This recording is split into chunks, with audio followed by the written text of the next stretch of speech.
Le SMS est arrivé à 18h12, juste au moment où j'assaisonnais un blanc de poulet pour une personne. Réunion de famille urgente. 19h30, arrière-salle du Hunter Steakhouse. Ne sois pas en retard. Pas de « bonjour ». Pas de « comment vas-tu, maman ?» Juste un ordre de mon fils aîné, Jason, tapé comme si j'étais une employée qu'il convoquait dans une salle de réunion. Je suis resté là, dans ma cuisine, le téléphone dans une main, le moulin à poivre dans l'autre, à relire ces mots encore et encore jusqu'à ce qu'ils se brouillent. À 68 ans, j'avais appris à faire la différence entre une véritable urgence et une urgence fabriquée. Et, réunion de famille, avec Jason ne signifiait qu'une seule chose ces derniers temps. Il voulait parler de mes projets, de ma maison, de mes laveries automatiques, de mon chalet au bord du lac, de ma vie. De moi. Le poulet reposait sur la planche à découper, à moitié assaisonné. J'ai posé le poivre et me suis essuyé les mains sur un torchon, lentement, méthodiquement, comme je le faisais pour nettoyer mes outils à la fin d'un service dans l'Air Force. 20 ans de logistique militaire m'avaient appris que quand quelque chose ne semble pas normal, c'est généralement le cas. Avant d'aller plus loin, laissez-moi vous dire quelque chose. En ce moment, alors que je partage cette histoire avec vous, je suis assise à la table de ma cuisine avec une tasse de camomille. C'est la fin du mois de décembre et je vois les lumières de Noël du voisin scintiller encore à travers ma fenêtre. Dans quelques jours à peine, ce sera une nouvelle année. 2026 difficile à croire. J'ai beaucoup pensé au nouveau départ ces derniers temps, à ce qui compte vraiment quand on arrive à mon âge. Et j'ai réalisé que ce qui s'est passé ce soir-là au Hunter Steakhouse était ma propre sorte de moment du nouvel an. Un nouveau départ pour lequel j'ai dû me battre. Alors, je veux vous demander quelque chose. Où que vous soyez en ce moment, regardez-vous ceci à la maison pendant votre pause déjeuner? Peut-être que vous faites la vaisselle ou pliez le linge en m'écoutant. Laissez un commentaire et dites-moi d'où vous regardez et ce que vous faites en ce moment. Et avec le nouvel an qui approche à grands pas, avez-vous des résolutions ou des objectifs que vous vous fixez? J'aimerais sincèrement savoir si cette histoire vous parle. Si vous vous êtes déjà senti acculé par des gens qui étaient censés vous aimer, alors n'hésitez pas à appuyer sur le bouton « J'aime » et à vous abonner, car ce qui va suivre, ce que j'ai fait dans cette pièce avec 6 personnes qui me dévisageaient, est quelque chose que vous devez, je crois, entendre. Faites-moi confiance. J'ai fixé le message de Jason un peu plus longtemps. Les mots semblaient froids, cliniques, comme le genre d'avis que l'on reçoit quand quelqu'un réclame une dette. Mon esprit est revenu 2 mois en arrière, au jour où je m'étais évanoui dans ma laverie de Cafax. Je transportais des cartons de déterge dans la chaleur, j'ai senti la pièce tanguer et je me suis réveillé sur le sol avec le visage inquiet de ma gérante penchée sur moi. Une nuit aux urgences, un sermon d'un médecin sur l'hydratation et le respect de mon âge, et soudain mes 2 fils me regardaient comme si j'étais devenu fragile du jour au lendemain. Jason, surtout. Il s'était assis près de mon lit d'hôpital avec cette expression que je reconnaissais de son adolescence, quand il essayait de me convaincre de co-signer pour une voiture. Inquiet, oui, mais aussi calculateur. Depuis ce jour, il parlait de projets, de s'assurer que tout était en ordre, de la façon dont je ne pouvais pas continuer à gérer des entreprises et des propriétés à mon âge sans penser à ce qui se passerait si quelque chose tournait mal. J'ai repris mon téléphone et tapé une réponse. J'arrive. Court, simple, car je voulais qu'il pense que j'entrais dans cette pièce à l'aveuglette. Mais ce n'était pas le cas. J'ai ouvert mes messages et fait défiler jusqu'à un autre nom, quelqu'un que Jason ne connaissait pas. Quelqu'un que je consultais discrètement depuis 3 semaines, depuis que j'avais surpris une conversation que je n'étais jamais censé entendre. J'ai tapé rapidement. J'ai reçu ton message. 19h45, 3 points sont apparus, puis un seul mot. Prête. J'ai posé le téléphone et regardé le poulet. Mon appétit avait disparu. J'ai enveloppé la viande dans du papier d'aluminium, l'ai glissé dans le réfrigérateur et suis allé me changer, troquant mes vêtements d'intérieur pour quelque chose avec des poches. Quelque chose avec une ceinture dans laquelle je pourrais glisser des choses si nécessaire. Quelque chose qui disait « Je ne suis pas une proie ». Le Hunter Steakhouse se trouvait juste à la sortie de l'autoroute, près de Denver. Le genre d'endroit avec des maillots de football encadrés au mur et des serveurs qui appelaient tout le monde « Madame » et « Monsieur ». Jason savait que j'aimais leur côte de bœuf. Il savait aussi qu'ils avaient des salles privées à l'arrière, à l'abri du bruit de la salle à manger principale. Je me suis garé sur le parking à 19h28, 2 minutes en avance, délibérément. L'hôtesse m'a accueilli avec un sourire professionnel et m'a conduite devant des tables pleines de familles coupant des entrecôtes et de couples partageant un dessert. Les bruits étaient chaleureux, normaux, rassurants. Nous avons tourné dans un couloir silencieux. La moquette étouffait nos pas. L'air sentait la viande grillée et la sauce au poivre, mais mon estomac était comme du coton sec. L'hôtesse s'est arrêtée devant une porte marquée « Réservée » et a frappé légèrement avant de l'ouvrir. À la seconde où je suis entré, j'ai su qu'il ne s'agissait pas d'un dîner. Pas de menu, pas de corbeille à pain, pas d'assiette, juste une longue table polie, un pichet en verre d'eau qui transpirait sur un sous-verre, et une pile de papiers étalés en éventail devant un homme que je n'avais jamais rencontré. Il avait la quarantaine, peut-être le début de la cinquantaine, et portait un costume bleu marine qui semblait cher. Ses cheveux étaient peignés en arrière, et son sourire n'atteignait pas tout à fait ses yeux. Un ordinateur portable fermé était posé devant lui comme un accessoire. Jason était là, bien sûr, 39 ans, portant une de ces chemises ajustées qu'il achetait quand il voulait avoir l'air de réussir. Ses cheveux étaient coiffés comme s'il posait pour une publicité immobilière. Il ne s'est pas levé quand je suis entré. N'a même pas levé les yeux tout de suite.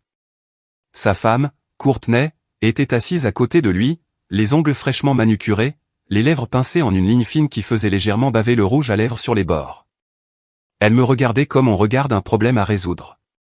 De l'autre côté de Courtney se trouvaient ses parents, Harold et Jean, habillés comme pour le service du dimanche. La mâchoire d'Harold était crispée. Les mains de Jean étaient jointes. Ils m'ont fait un signe de tête mais n'ont pas souri. Au bout de la table, les épaules voûtées, les yeux fixés sur le grain du bois, se trouvait mon fils cadet, Ryan, 36 ans, qui semblait souhaiter pouvoir disparaître à travers le sol. 6 personnes, toutes me fixant. L'homme en costume a fermé son ordinateur portable d'un clic doux et a tendu la main à travers la table. « Madame Parr, dit-il doucement. Je suis Andrew Neal. J'aide les familles avec les transitions successorales. » Transition successorale. C'est une jolie façon de dire, signer pour renoncer à votre vie. Jason a désigné la chaise vide au milieu de la table, juste en face d'Andrew, comme un juge invitant un témoin à la barre. « Assieds-toi, maman, dit-il. » Sa voix était tendue, impatiente. On n'a pas toute la nuit. Je suis resté debout. Je ne savais pas que nous rencontrions un avocat, dis-je tranquillement. Ton SMS disait juste famille. Courtney laissa échapper un petit rire, aussi tranchant que du verre brisé. Tu dis toujours que tu veux que les choses soient claires, dit-elle. C'est comme ça qu'on les clarifie. Andrew a fait glisser le haut de la pile de papier vers le centre de la table, s'arrêtant exactement là où mes mains se poseraient si je les tendais. Ses mouvements étaient rodés, fluides, comme s'il avait fait cela 100 fois auparavant. Ces documents, dit-il, d'un ton calme et professionnel, mettent simplement par écrit ce qui est juste. Étant donné votre récent problème de santé, votre âge et la valeur de vos actifs, il serait imprudent de ne pas faire de changement maintenant, pendant que vous êtes encore capable. Les mots « encore capable » flottaient dans l'air comme de la fumée. J'ai senti la pièce tanguer légèrement, pas à cause d'une hypoglycémie cette fois, mais à cause de la prise de conscience que ce n'était pas une discussion. C'était un piège. Jason se pencha en avant, les coudes sur la table. Nous t'offrons une solution avant que les choses ne se compliquent, dit-il. Signe le transfert maintenant, pendant que tu le peux, et nous pourrons tout garder hors des tribunaux, hors de la succession, hors des mains d'étrangers qui ne se soucient pas de cette famille. La mère de Courtney joignit les mains et ajouta doucement, « Nous voulons juste te protéger, Hélène. » Me protéger. Les mots auraient dû sonner gentiment. Ce n'était pas le cas. J'ai regardé Ryan. Il fixait la table comme s'il pouvait y percer un trou avec ses yeux. Sa mâchoire était serrée. Je pouvais voir la tension dans ses épaules. La patience de Jason a cédé comme un élastique trop tendu. Signe, maman, a-t-il sifflé, la voix basse et venimeuse. Ou nous te ruinerons. Les mots ont atterri au centre de cette table polie, plus lourd que la pile de papier qu'Andrew avait glissé vers moi. J'ai laissé le silence s'étirer. Je les ai laissés s'y installer. Je les ai laissés penser que j'avais peur. Puis j'ai fait quelque chose que je n'avais pas fait depuis mes jours dans l'Air Force, debout devant de jeunes recrues qui pensaient que le grade équivalait au pouvoir. J'ai commencé à compter. J'ai levé la main, pointant un doigt vers chaque visage autour de la table. 1, dis-je en regardant Jason droit dans les yeux. 2, vers Courtney. 3, vers Harold. 4. Vers Jean. 5. Vers Andrew, qui s'est agité inconfortablement dans son costume cher. Ma main s'est arrêtée au-dessus de Ryan. Il m'a regardé, confus. Déchiré. Si, ai-je terminé doucement. La bouche de Jason s'est ouverte, mais j'ai continué à parler. 6 d'entre vous, ai-je dit. 6 personnes qui pensent encercler un animal blessé. L'expression de Jason s'est assombrie. Maman, ce n'est pas, j'ai alors souri. Pas le sourire poli que j'utilisais avec les clients de la laverie. Pas le sourire crispé que j'avais appris à porter quand les voisins posaient des questions indiscrètes. Un sourire différent. Celui qui apparaît quand tout se met enfin en place. C'est drôle, ai-je dit, ma voix stable et calme. Parce que je n'en ai amené qu'un. J'ai fait un signe de tête vers la porte. Juste à ce moment-là, on a frappé sèchement. La poignée a tourné. Toutes les têtes dans la pièce se sont tournées vers l'entrée. L'hôtesse s'est écartée, et une femme est entrée. Elle avait la cinquantaine, portait un tailleur anthracite, des lunettes à monture rouge posées bas sur son nez, un porte-document en cuir sous le bras. Ses talons claquaient sur le parquet. Son expression était calme. Professionnelle, inébranlable. Désolée de vous interrompre, dit-elle, sa voix douce comme de l'acier. Je suis Nathalie Porter, l'avocate d'Hélène. Le visage de Jason a perdu toute couleur. Celui que j'attendais était entré. Vous vous demandez probablement comment une femme de 68 ans se retrouve dans une salle à manger privée avec sa propre avocate qui attend dans les coulisses comme une sorte de plan de secours. Comment j'ai su me préparer à une embuscade? Comment je suis resté calme quand mon propre fils a menacé de me ruiner? Laissez-moi me présenter correctement. Je m'appelle Hélène Parr. J'ai 68 ans et j'ai passé la majeure partie de ma vie à apprendre à avoir 3 longueurs d'avance sur les gens qui me sous-estiment. La vérité, c'est que j'ai appris à compter bien avant cette nuit au Hunter Steakhouse. Je suis né à Pueblo, au Colorado, dans une maison de 2 chambres à 3 pâtés de maison de l'aciérie. Mon père était mécanicien. De la graisse sous les ongles, des taches d'huile sur son jean, un homme qui pouvait démonter un moteur et le remonter comme s'il résolvait un puzzle. Ma mère était bibliothécaire à la succursale publique de Main Street. Elle sentait les vieux livres et la crème pour les mains à la lavande. Nous n'avions pas grand-chose, mais nous avions le ventre plein et un toit qui ne fuyait pas. Et mes parents m'ont appris que ces choses comptaient plus que la superficie ou les voitures de luxe. J'étais l'enfant du milieu. Mon frère aîné est allé travailler à l'aciérie juste après le lycée. Ma sœur cadette s'est mariée jeune et est restée à Pueblo. Mais moi, je voulais voir plus que notre quartier, plus que les mêmes rues que mes parents avaient parcourues toute leur vie. À 19 ans, je suis entré dans un bureau de recrutement de l'Air Force un mardi après-midi. La recruteuse était une femme vive en uniforme qui parlait de logistique comme d'un grand échiquier. Déplacer du carburant, des pièces, des gens, des médicaments, s'assurer que les bonnes choses arrivent aux bons endroits au bon moment. Elle faisait sonner ça comme de la stratégie, comme du pouvoir. J'ai signé ce jour-là. L'entraînement de base à Lackland a été la chose la plus difficile que j'ai jamais faite. J'avais grandi en étant débrouillarde, bien sûr, mais il y a une différence entre être dur et être discipliné. L'Air Force m'a appris la discipline. Se réveiller à la même heure. Plier ses vêtements de la même manière.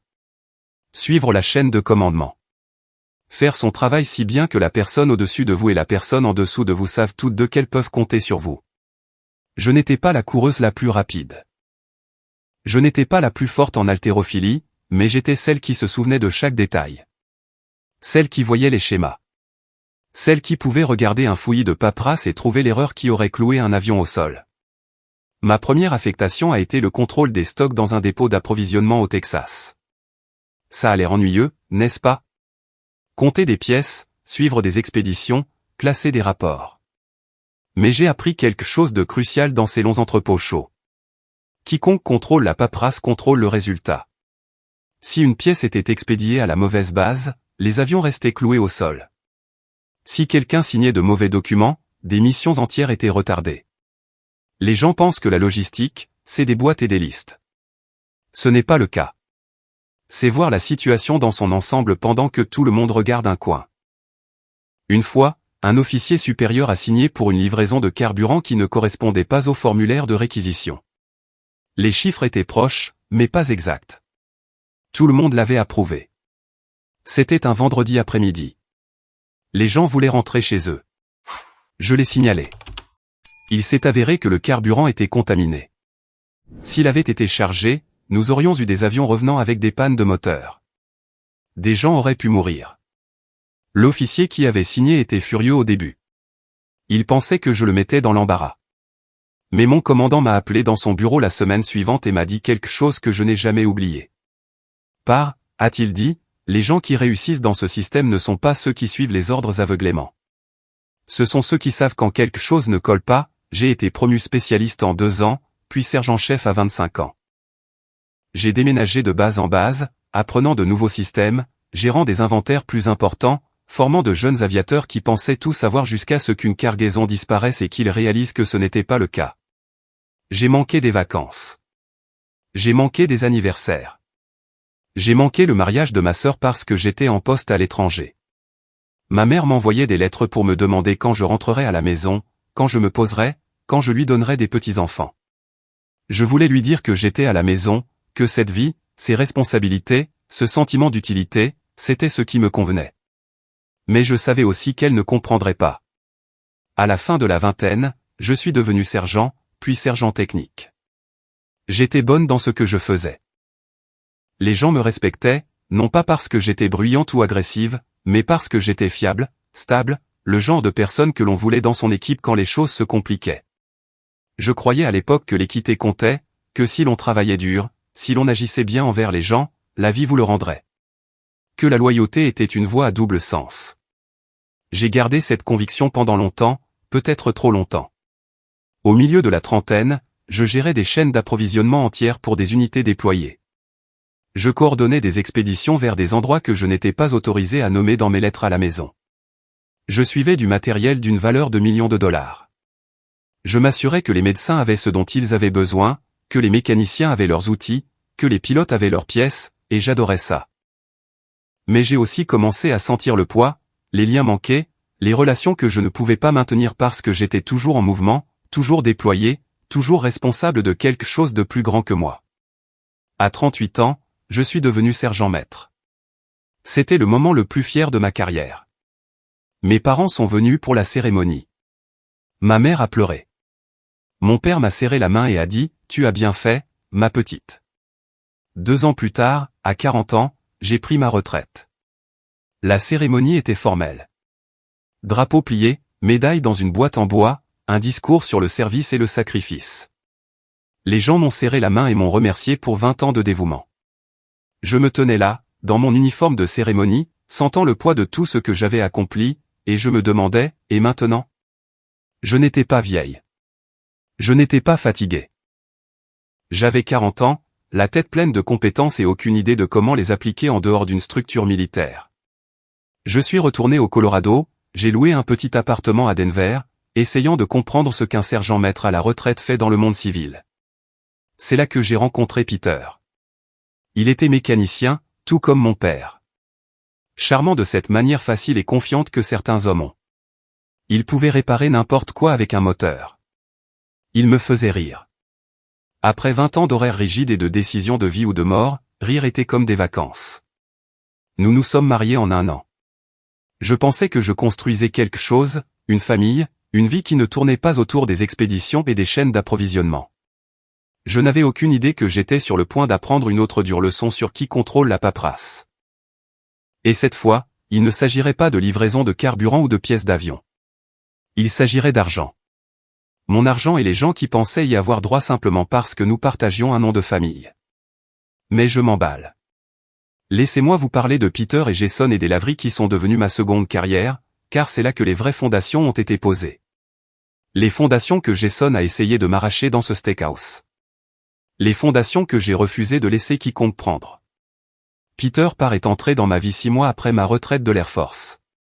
J'étais dans une épicerie à Denver, debout devant le rayon des céréales, essayant de choisir entre des marques dont je n'avais jamais eu le temps de me soucier pendant mes années militaires.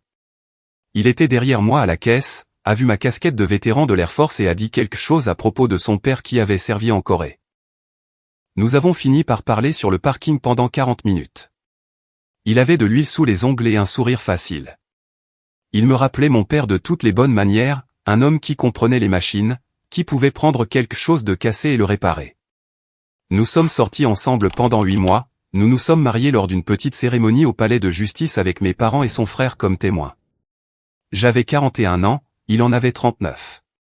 Nous avons loué une maison à Lakewood et j'ai pensé, enfin, je peux construire quelque chose qui ne concerne pas les chaînes d'approvisionnement et les calendriers de déploiement. Je pensais que je construisais une famille. Au début, Peter était tout ce que j'avais espéré.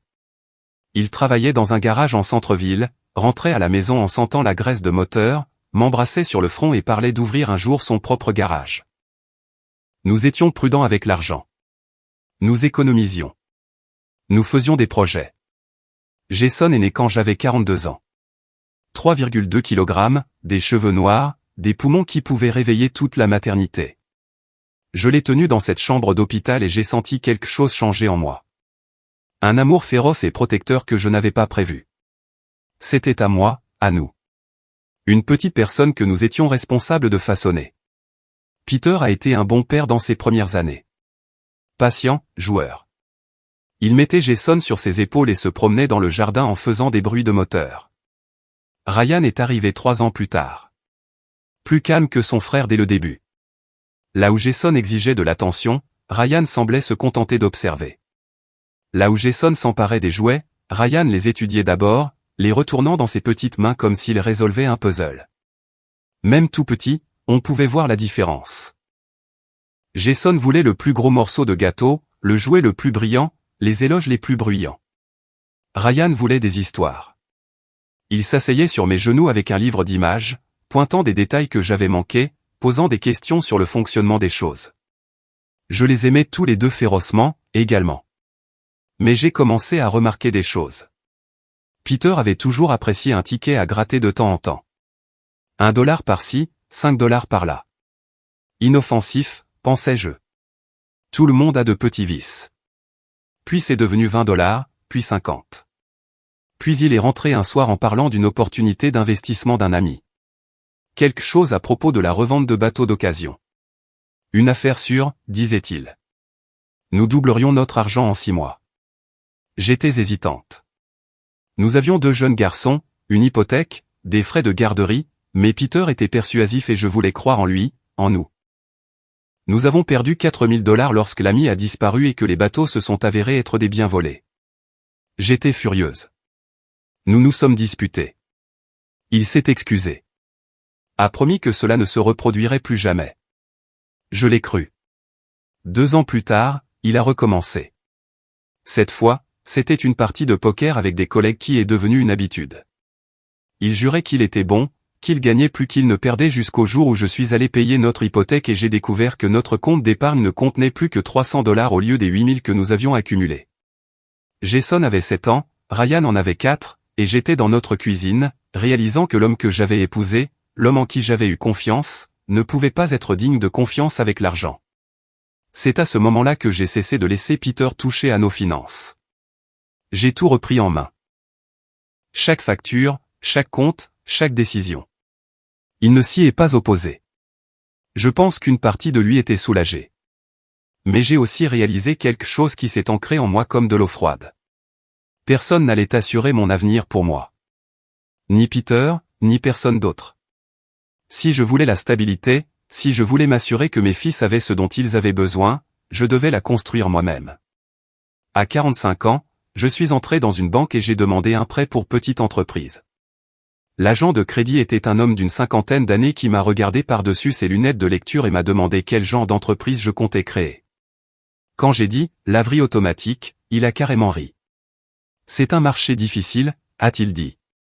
Beaucoup de concurrence, des frais généraux élevés. Avez-vous de l'expérience dans ce secteur?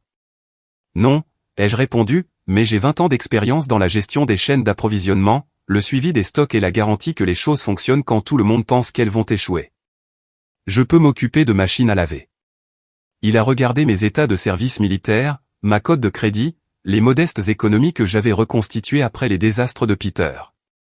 Il a approuvé le prêt. La laverie que j'ai achetée se trouvait dans un centre commercial fatigué près de Cafax. La moitié des machines étaient en panne.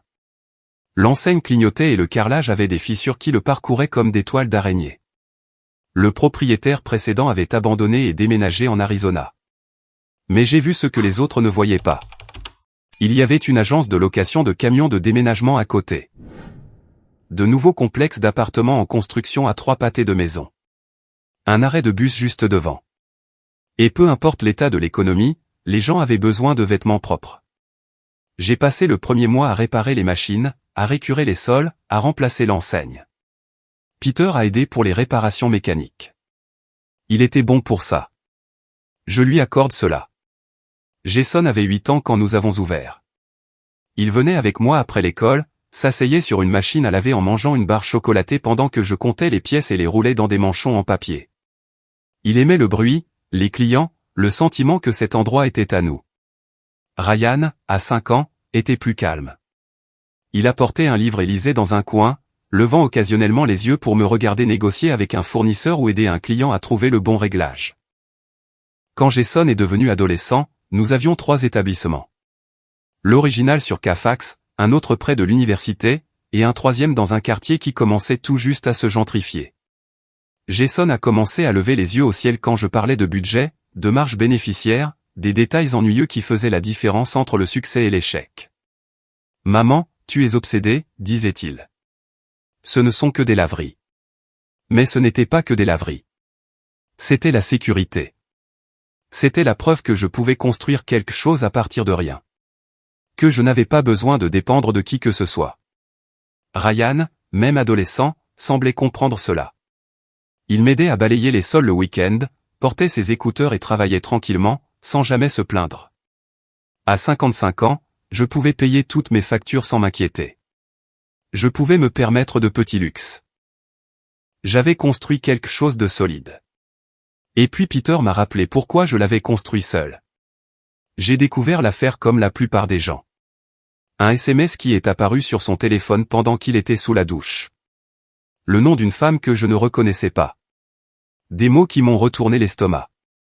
Elle s'appelait Crystal. Elle était croupière de blackjack à Las Vegas. Il l'avait rencontrée lors d'un week-end avec des amis. Je l'ai confronté. Il n'a pas nié. Il a dit qu'il se sentait comme un échec à côté de moi, que je n'avais plus besoin de lui, que Crystal lui donnait l'impression d'être important. Je lui ai dit de faire ses valises. Le divorce a duré 6 mois. Il ne s'est pas battu pour la maison ou les entreprises. Peut-être savait-il qu'il n'avait aucune chance. Peut-être que Crystal lui avait déjà promis un nouveau départ à Vegas. J'ai tout gardé, la maison, les laveries, ma fierté. Et je me suis fait une promesse. Mon cœur guérirait peut-être, mais mon argent ne tomberait plus jamais entre les mains de quelqu'un d'autre. Jason avait 25 ans quand son père est parti. Assez vieux pour comprendre ce qui s'était passé. Assez vieux pour voir la paperasse, les avocats, la façon dont les actifs étaient divisés.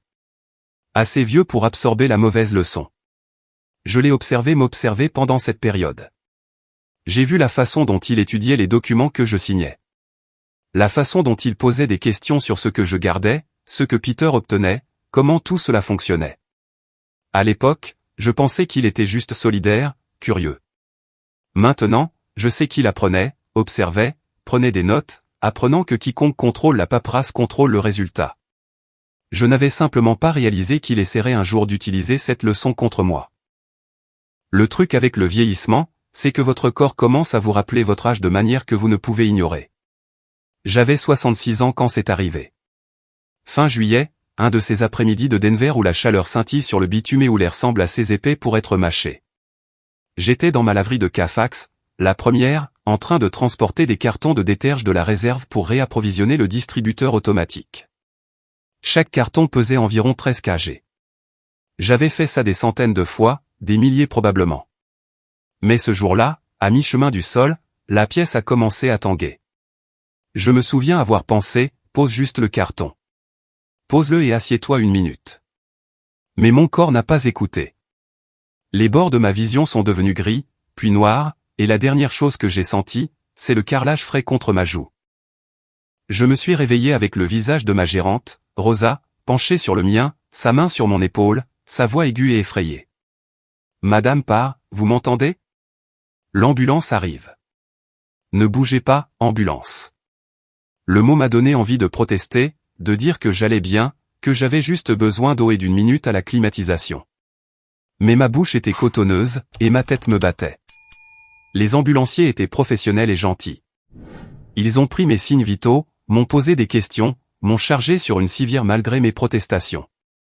Rosa m'a accompagné, tenant mon sac à main, promettant de fermer le magasin. Les urgences étaient lumineuses et froides. Les moniteurs bipaillaient. Un médecin qui semblait plus jeune que Ryan est entré, a vérifié mes dossiers et m'a dit que j'étais sévèrement déshydraté, que je devais respecter mon âge. Que transporter des cartons lourds par une chaleur de 38 degrés Celsius était imprudent. J'ai voulu lui dire que j'avais passé 20 ans dans l'Air Force à faire des choses bien plus difficiles, mais j'étais trop fatigué pour discuter. Ils m'ont gardé en observation pour la nuit, ont dit que mes électrolytes étaient déréglés, que j'avais besoin de repos. Jason et Ryan sont tous les deux arrivés à 1 heure d'intervalle. Ryan est venu directement du travail, encore en uniforme de l'épicerie où il gérait le rayon des fruits et légumes. Il s'est assis près de mon lit, m'a tenu la main, a posé des questions tranquilles sur mon état. Jason est arrivé en chemise, les cheveux parfaits, sentant l'eau de Cologne chère. Il s'est tenu au pied du lit, les bras croisés, et je pouvais voir les rouages tourner derrière ses yeux. « Et si ça avait été pire, maman, dit-il doucement. Et si tu t'étais cogné la tête? Et si Rosa n'avait pas été là? » Son ton était inquiet. Aimant même. Mais il y avait quelque chose en dessous.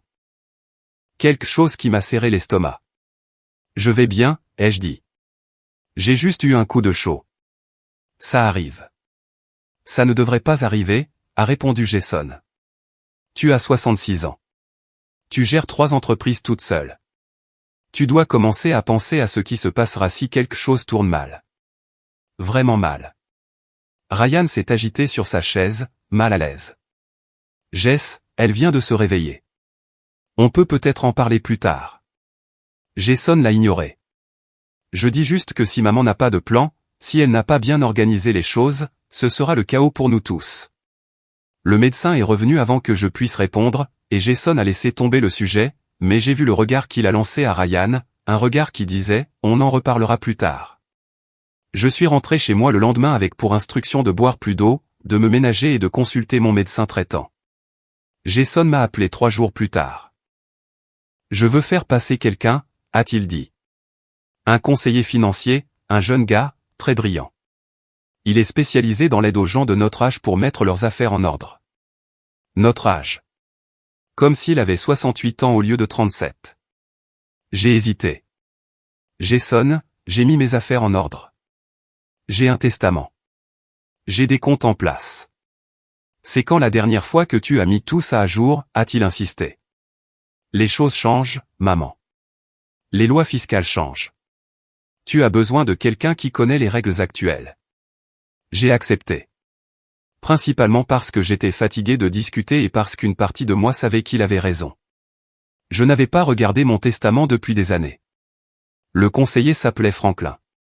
Milieu de la trentaine, costume cher, une mallette qui coûtait probablement plus que mon hypothèque mensuelle. Il s'est assis à la table de ma cuisine avec Jason à ses côtés. Tous deux me regardaient comme si j'étais une cliente au lieu d'une mère et d'une propriétaire. Ryan était là aussi, assis tranquillement au bout de la table, sirotant un café et écoutant. Franklin a étalé des graphiques et des diagrammes. A parlé des droits de succession, de l'homologation et d'éviter les maux de tête pour les garçons à mon décès. Il donnait l'impression que mourir était un problème logistique que je devais résoudre. Chaque plan modèle qu'il me montrait avait la même structure. Jason comme exécuteur testamentaire principal, Jason comme fiduciaire, Jason gérant les laveries, la maison, le chalet. Ryan était listé comme remplaçant, mais seulement comme remplaçant. Pourquoi est-ce organisé de cette façon, ai-je demandé. Franklin a jeté un coup d'œil à Jason avant de répondre.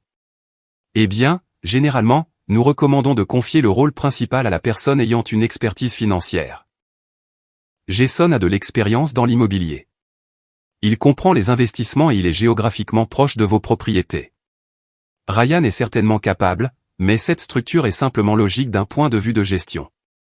J'ai regardé Ryan. Sa mâchoire était serrée, mais il n'a rien dit. Et si je veux que ce soit partagé à parts égales? Ai-je demandé. Et si je veux que mes 2 fils aient le même pouvoir de décision? Jason s'est penché en avant, son ton patient mais ferme. Maman, ça semble juste, mais ce n'est pas pratique. Que se passera-t-il si Ryan et moi ne sommes pas d'accord? Qui prend la décision finale? Il faut quelqu'un aux commandes. Quelqu'un qui peut prendre des décisions rapidement. Il a fait une pause, puis a ajouté. Et honnêtement, Ryan a une vie plus simple. Il n'est pas marié. Il n'a pas d'enfant. Il n'a pas besoin de cette responsabilité. J'ai Courtney. J'ai les petits-enfants à qui penser. C'est moi qui devrais m'occuper des choses compliquées. Les jointures de Ryan sont devenues blanches autour de sa tasse de café, mais il est resté silencieux. J'ai senti la pression monter. Pas le genre bruyant et évident, le genre silencieux, celui qui vient enveloppé d'inquiétude, de logique et de graphique sur du papier cher. Je dois y réfléchir, ai-je dit finalement. Franklin a souri. Bien sûr, prenez votre temps, mais je dirais que plus tôt vous le ferez, mieux ce sera. Surtout après votre problème de santé, vous ne voulez pas laisser les choses dans l'incertitude. Jason a raccompagné Franklin. Quand il est revenu, il m'a embrassé sur le front. Pense-y, maman. J'essaie seulement d'aider. Je ne veux pas que tu t'inquiètes de ces choses. Laisse-moi porter le fardeau. Après leur départ, je suis resté à l'évier de la cuisine à laver les tasses de café et à rejouer la conversation. Le ton de Jason avait été aimant, inquiet, raisonnable. Alors pourquoi avais-je l'impression de venir d'assister à un argumentaire de vente? Pourquoi chaque plan le mettait-il aux commandes et Ryan en arrière-plan?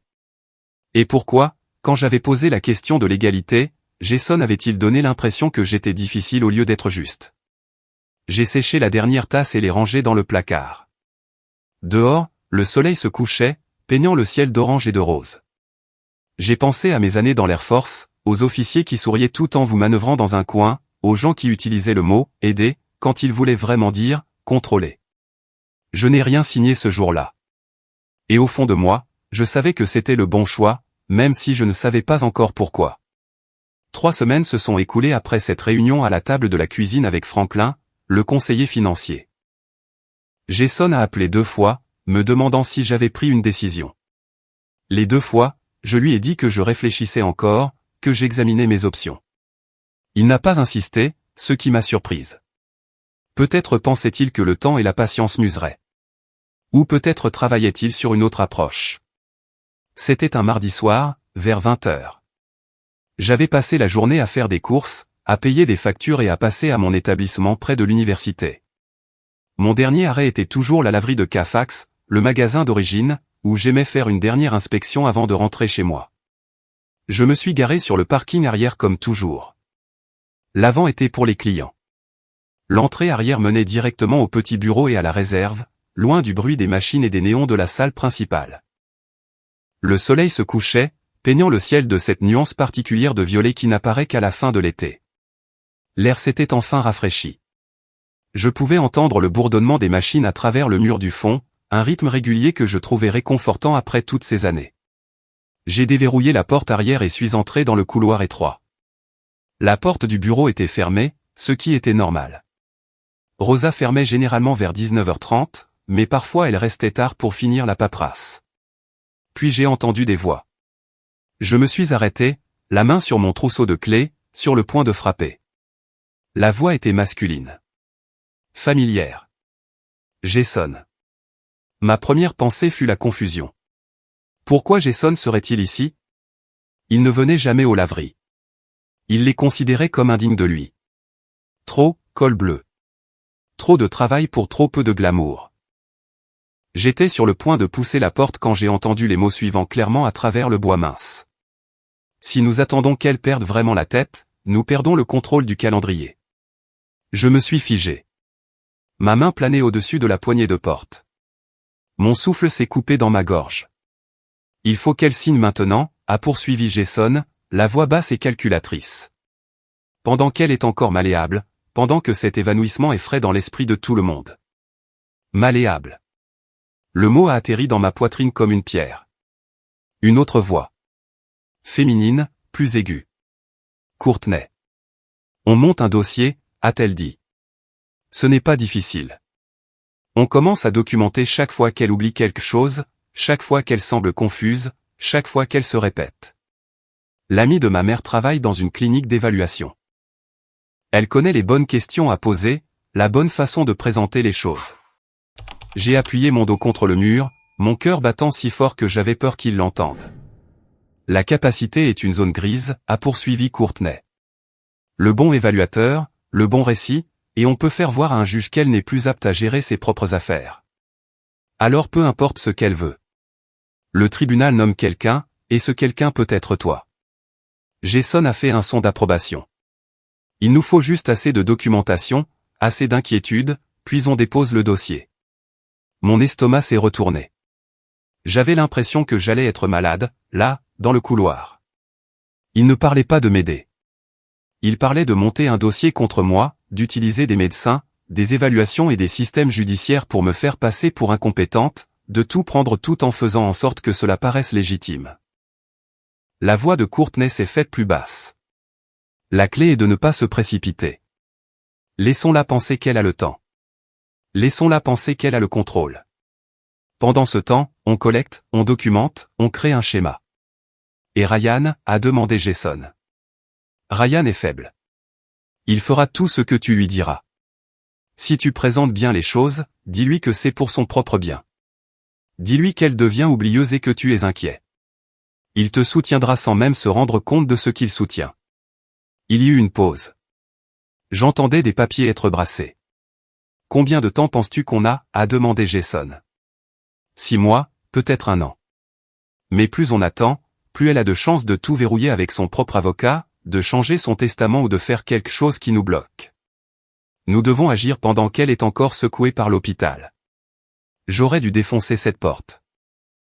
J'aurais dû les confronter sur le champ, leur demander ce qu'ils pensaient faire. Mes 20 ans dans l'Air Force m'avaient appris quelque chose de crucial. Ne jamais révéler sa position avant d'avoir cartographié tout le terrain. J'ai reculé lentement, prudemment, jusqu'à ce que je sois de nouveau dehors. Mes mains tremblaient en verrouillant la porte derrière moi.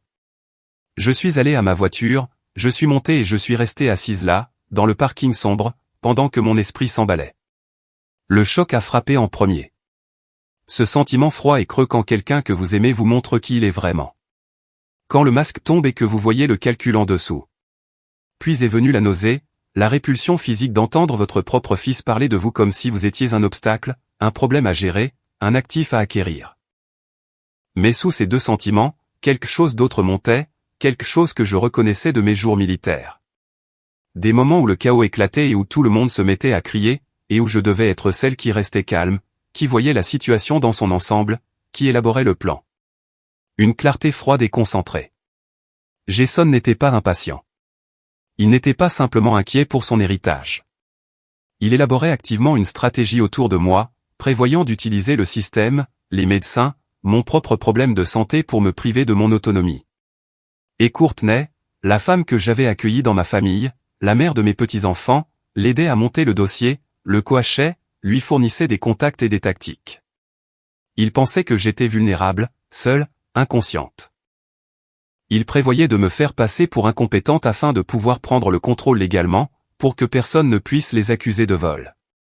Ils auraient des ordonnances du tribunal, des documents officiels, l'apparence de l'inquiétude et de la responsabilité. C'était brillant, d'une manière terrible, et ça aurait fonctionné si je ne les avais pas entendus.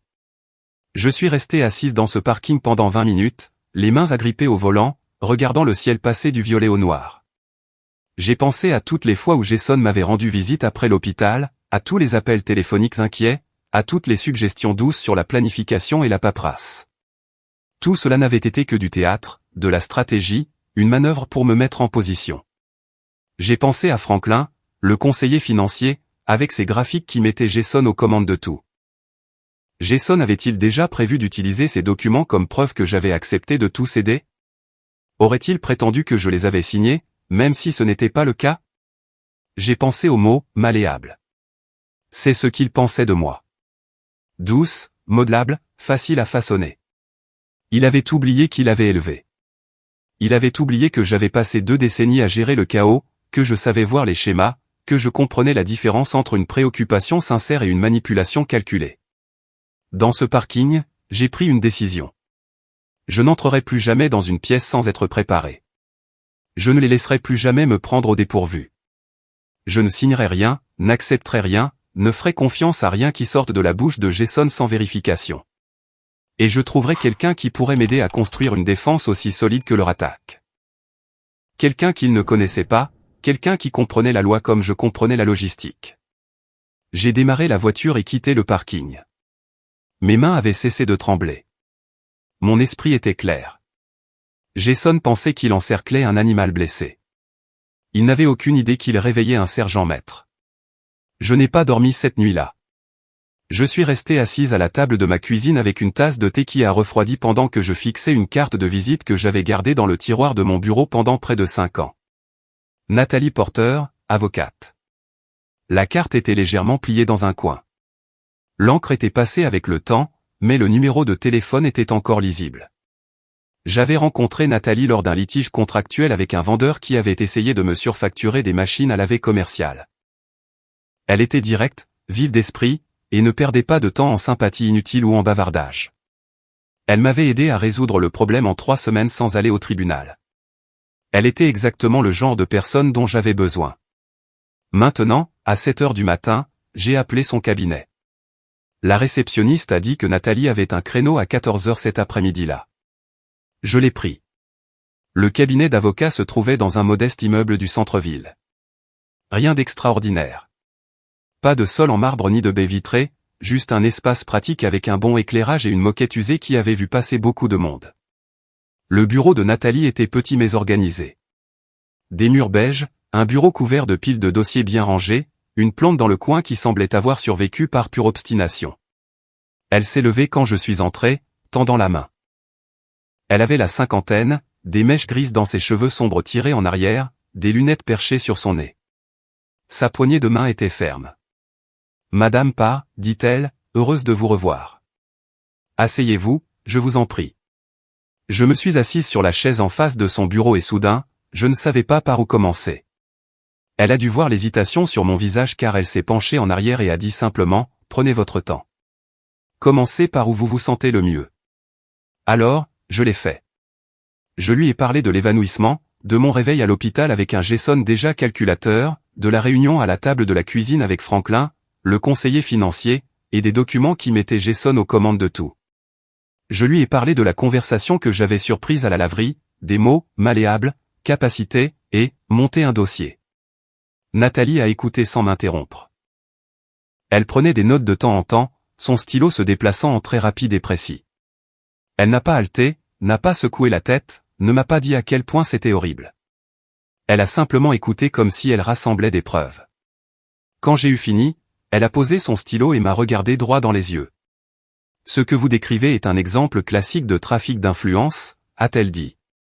C'est quand quelqu'un utilise la pression, la manipulation ou le timing pour prendre le contrôle des actifs d'une autre personne. Les tribunaux prennent cela très au sérieux, surtout lorsqu'il s'agit de personnes âgées et de membres de la famille en position de confiance. Je ne suis pas âgé, ai-je dit automatiquement. Elle a souri légèrement. Je sais, mais la loi considère toute personne de plus de 65 ans comme faisant partie d'une catégorie protégée. C'est destiné à aider les gens comme vous, pas à les insulter. J'ai hoché la tête, me sentant étrangement rassuré. La bonne nouvelle, a poursuivi Nathalie, c'est que vous n'avez encore rien signé. Vous avez toujours le contrôle, mais nous devons agir rapidement pour nous assurer que vous le gardiez. Elle a sorti un nouveau bloc-notes juridique et a commencé à écrire. Voici ce que je recommande. Premièrement, nous mettons à jour votre testament avec des distributions claires et équitables pour les 2 fils. Pas égales nécessairement, mais équitables et documentées avec votre raisonnement. Cela vous protège contre les accusations de confusion ou de favoritisme. J'ai senti un poids s'alléger légèrement. Deuxièmement, nous nommons un tiers neutre comme votre fiduciaire au cas où vous deviendriez un jour incapable. Pas Jason, pas Ryan, un professionnel qui n'a aucun intérêt dans votre succession et dont le seul travail est de suivre vos instructions. Je peux faire ça? Ai-je demandé. Je peux simplement contourner mes fils? Absolument, a dit Nathalie. C'est votre succession. Vous pouvez la structurer comme vous le souhaitez. Et étant donné ce que vous m'avez dit, avoir un tiers neutre vous protège, vous et Ryan. Cela enlève à Jason la possibilité de prétendre qu'il devrait être aux commandes simplement parce qu'il est l'aîné ou parce qu'il a des enfants. Elle a continué à écrire. Troisièmement, nous transférons vos entreprises et votre maison dans une société à responsabilité limitée avec des instructions de fonctionnement détaillées. Cela crée une structure juridique plus difficile à contester ou à manipuler. Tout a des règles. Tout a de la documentation. Mon esprit est revenu à mes jours dans l'Air Force, aux chaînes d'approvisionnement, aux procédures et au pouvoir de la bonne paperasse. Quatrièmement, nous créons une fiducie distincte pour vos petits-enfants. De l'argent qui leur reviendra directement lorsqu'ils atteindront un certain âge, complètement séparé de tout ce que Jason ou Courtney peuvent toucher. J'ai senti des larmes me piquer les yeux, non pas de tristesse, mais de soulagement, de la prise de conscience que quelqu'un me prenait au sérieux, que je ne surréagissais pas ou n'étais pas paranoïaque. Combien de temps cela prendra-t-il, ai-je demandé. 2 semaines si nous agissons rapidement, a dit Nathalie. Je rédigerai tout. Nous l'examinerons ensemble et ensuite nous l'exécuterons avec des témoins. Tout sera légal, documenté et blindé. Elle a fait une pause, tapotant son stylo contre le bloc-notes. Il y a une autre chose que je veux que vous envisagiez, a-t-elle dit. Le Colorado est un État où le consentement d'une seule partie est requis pour l'enregistrement. Cela signifie que vous pouvez légalement enregistrer les conversations dont vous faites partie sans en informer l'autre personne. Mon estomac s'est noué. Vous voulez que j'enregistre Jason? Je veux que vous vous protégiez, a dit Nathalie prudemment. S'il essaie de vous faire pression à nouveau, s'il profère des menaces ou essaie de vous manipuler pour vous faire signer quelque chose, avoir une preuve audio est puissant. Pas seulement pour un tribunal, mais pour la clarté. Parfois, les gens nient avoir dit quelque chose. Un enregistrement lève tout doute. J'ai pensé à la voix de Jason à travers cette porte de bureau, à la facilité avec laquelle il avait parlé de me faire passer pour incompétente. À la planification stratégique de Courtney. Est-ce paranoïaque, ai-je demandé tranquillement. L'expression de Nathalie s'est adoucie, mais sa voix est restée ferme. Ce n'est pas de la paranoïa quand quelqu'un vous a déjà montré qu'il est prêt à mentir. C'est de la préparation. Nous avons passé une autre heure à examiner les détails. Compte bancaire, titre de propriété, licence commerciale, chaque actif que je possédais, chaque décision qui nécessitait une protection. Quand je me suis enfin levé pour partir, Nathalie m'a accompagné jusqu'à la porte. Madame Parr, dit-elle, je veux que vous sachiez quelque chose. Ce que Jason prépare n'est pas seulement moralement répréhensible, c'est juridiquement discutable. S'il essaie de demander une tutelle ou une curatelle sur la base de faux documents, c'est de la fraude. S'il ouvre des comptes ou fait des demandes en utilisant vos informations sans permission, c'est de l'usurpation d'identité. Vous ne surréagissez pas. Vous répondez de manière appropriée à une menace réelle. Je lui ai serré la main, ressentant quelque chose que je n'avais pas ressenti depuis cette nuit dans le parking. Le contrôle. Pas le genre fragile et défensif. Le genre solide, celui qui vient du fait d'avoir un plan et quelqu'un de compétent à ses côtés. Je suis sorti de ce bureau sous le soleil éclatant de l'après-midi et j'ai réalisé que je ne faisais plus que réagir. J'avais 3 longueurs d'avance. Jason pensait qu'il montait un dossier. Il ne savait pas que je construisais une forteresse.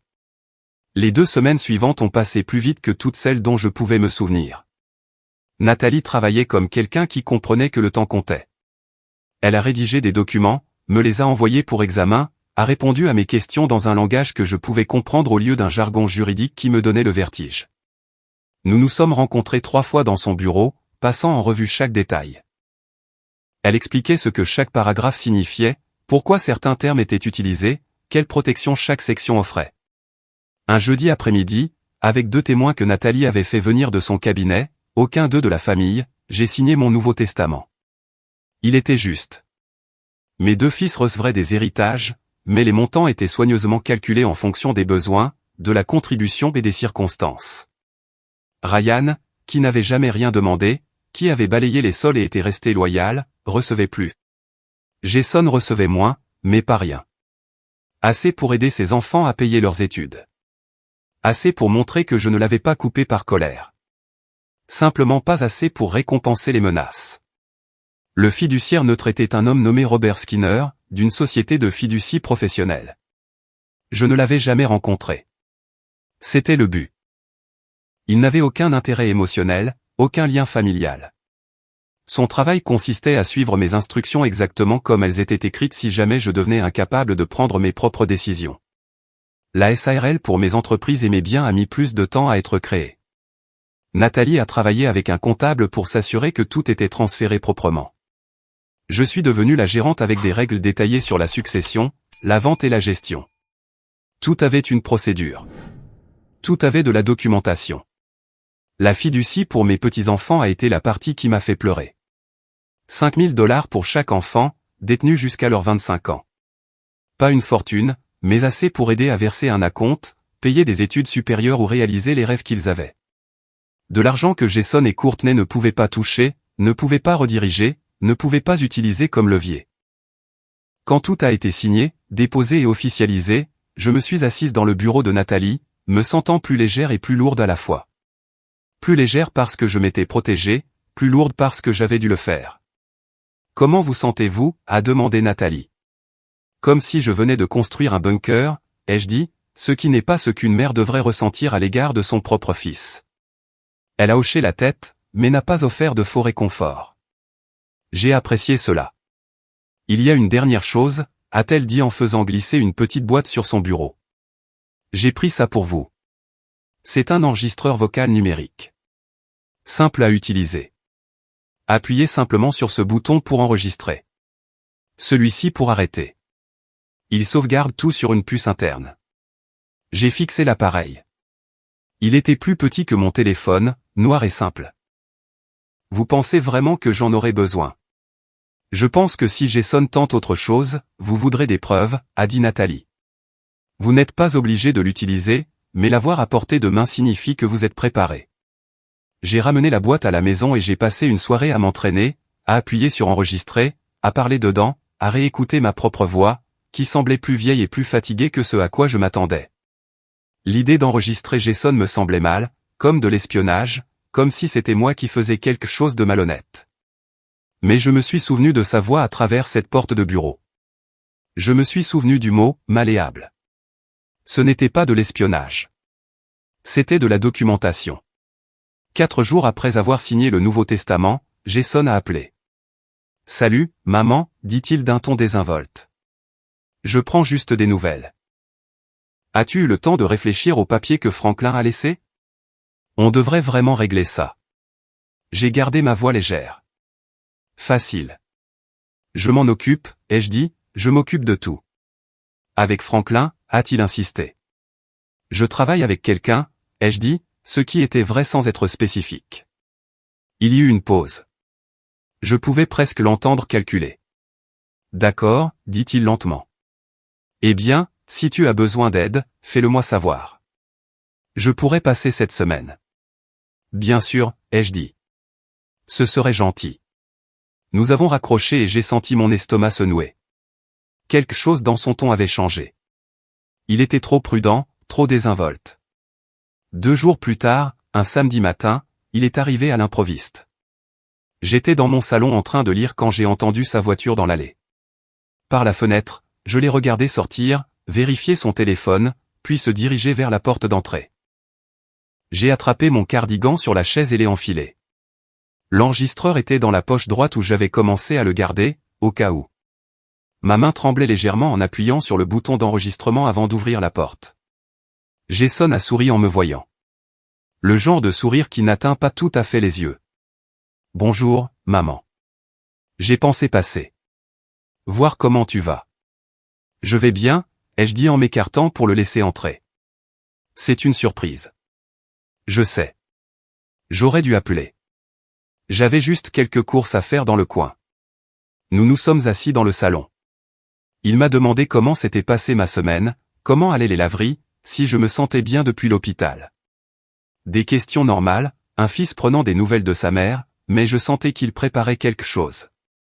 Cela a pris environ 10 minutes. Alors, dit-il en se penchant en avant, les coudes sur les genoux. As-tu pris des décisions concernant les affaires de succession? Je sais que Franklin t'a donné beaucoup à réfléchir. J'explore des options, ai-je dit prudemment. Son expression s'est légèrement crispée. Quel genre d'options? Juste m'assurer que tout est organisé comme je le veux. Avec Franklin. Avec des professionnels, ai-je dit. Jason s'est adossé et j'ai vu quelque chose vaciller sur son visage. De la frustration? Peut-être de la colère. Maman, tu sais que je ne veux que ce qu'il y a de mieux pour toi, n'est-ce pas? J'essaie de rendre ça facile, simple. Je sais, ai-je dit. Alors pourquoi rends-tu les choses compliquées? Son ton avait maintenant une pointe d'agressivité. Pas tout à fait accusateur, mais pointu. Nous avions un plan. Franklin avait tout préparé. Tout ce que tu avais à faire, c'était de signer. Je voulais l'examiner plus attentivement, ai-je dit. Pendant 2 mois. La voix de Jason s'est légèrement élevée. De combien d'examens as-tu besoin? À moins que quelqu'un ne te dise de ne pas me faire confiance. Je suis restée silencieuse. Il s'est levé, faisant les 100 pas jusqu'à la fenêtre et retour. Écoute, j'essaie d'être patient, mais tu dois comprendre quelque chose. Si tu ne gères pas ça correctement, si tu attends trop longtemps ou si tu fais quelque chose qui n'a pas de sens, ça crée des problèmes. Des problèmes juridiques. Des problèmes qui pourraient finir au tribunal. Mon cœur battait la chamade, mais j'ai gardé ma voix stable. Quel genre de problème? Jason s'est tourné vers moi, et son expression était différente maintenant. Plus dure. Le genre où les gens commencent à remettre en question votre capacité. Où ils regardent vos décisions et se demandent si vous réfléchissez clairement. Où les juges s'en mêlent et commencent à nommer des gens pour gérer vos affaires parce que vous ne le faites pas vous-même. Voilà, la menace enveloppée d'inquiétude. Es-tu en train de dire que tu m'emmènerais au tribunal? Ai-je demandé tranquillement. Je dis que je devrais te protéger, a-t-il dit. Même si ça ne te plaisait pas, même si tu te battais contre moi? Parce que c'est ce que font les bons fils. Ils interviennent quand leurs mères ne prennent pas de bonnes décisions. La pièce semblait trop petite, trop chaude. Et si j'ai déjà fait mes choix, ai-je demandé. La mâchoire de Jason s'est crispée. Alors j'espère que c'était des choix intelligents. Parce que si ce n'était pas le cas, si tu as fait quelque chose d'imprudent ou si tu m'as écarté après tout ce que j'ai fait pour toi, ça aurait l'air mauvais. Vraiment mauvais. Le genre de mauvais qui fait que les gens remettent en question votre jugement. Il a attrapé ses clés sur la table basse. Pense-y, maman. Pense à quel point ce serait plus facile si tu me faisais simplement confiance. Si tu me laissais simplement t'aider au lieu de me traiter comme l'ennemi. Il s'est dirigé vers la porte, s'est arrêté la main sur la poignée. Je t'aime, a-t-il dit, mais je ne resterai pas les bras croisés à te regarder faire des erreurs qui blessent cette famille. Puis il est parti. Je suis resté dans mon salon, la main pressée contre ma poitrine, sentant mon cœur s'emballer. Après quelques minutes, j'ai sorti l'enregistreur de ma poche et j'ai appuyé sur stop. Mes mains tremblaient en rembobinant et en appuyant sur lecture. La voix de Jason était claire. Chaque mot, chaque menace déguisée en inquiétude. Chaque implication qu'il utiliserait les tribunaux contre moi si je n'obtempérais pas. Je me suis assise sur le canapé et j'ai écouté le tout 2 fois. Nathalie avait eu raison. J'avais besoin de ça parce que Jason nierait absolument avoir dit ces choses. Il prétendrait que j'avais mal compris, que j'étais confuse, qu'il n'était qu'aimant. Mais l'enregistreur ne mentait pas. J'ai étiqueté le fichier avec la date et le nom de Jason, je l'ai rangé dans un dossier que Nathalie m'avait donné exactement à cet effet. Puis je suis restée assise là, dans la maison silencieuse, à regarder les photos de famille sur le mur. Jason petit garçon, Ryan et Jason ensemble à Noël, des remises de diplômes et des anniversaires et des moments qui semblaient appartenir à des personnes différentes. Je me sentais puissante et brisée à la fois. Puissante parce que j'avais des preuves, parce que je m'étais préparée. Parce que je ne tombais plus dans aucun piège. Brisée parce que je venais d'enregistrer mon propre fils en train de me menacer. Et je savais avec une certitude absolue que ce n'était que le début. Nathalie Porter se tenait dans l'embrasure de cette salle à manger privée du Hunter's Steakhouse comme si elle possédait l'endroit. Elle ne s'est pas pressée, ne s'est pas excusée pour l'interruption, elle s'est simplement dirigée vers la table avec son porte-documents en cuir sous le bras et a tiré la chaise juste en face d'Andrew Neal, l'avocat que Jason avait amené. « Madame Parr », dit-elle en me faisant un signe de tête. « Bonsoir. » Je lui ai rendu son signe de tête, ne faisant pas encore confiance à ma voix. Jason était devenu pâle. La bouche de Courtney s'était transformée en une ligne serrée. Harold et Jean semblaient confus, jetant des regards entre leurs filles et cette arrivée inattendue. Ryan s'est redressé, quelque chose comme de l'espoir vacillant sur son visage. Andrew a été le premier à se reprendre, s'éclaircissant la gorge et ajustant sa cravate. « Je suis désolé, dit-il, la voix douce mais tendue. C'est une réunion de famille privée.